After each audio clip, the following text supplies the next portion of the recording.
বন্ধুরা, আপনারা কেমন আছেন? আমি দেবজিৎ দে। আমার একটি প্রথম ব্লগ। এই চ্যানেলে আমার একটি প্রথম ব্লগ।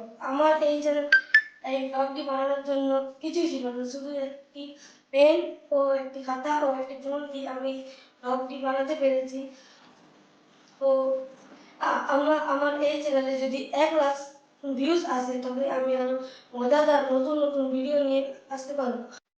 আমার এই চ্যানেলটিকে সাবস্ক্রাইব করে লাইক করে সাবস্ক্রাইব করে দিন। আমার এই চ্যানেলে যদি 1 লাখ ভিউজ আসে তবে আমি আরো নতুন নতুন মজাদার ভিডিও নিয়ে আসতে পারবো। Thank you.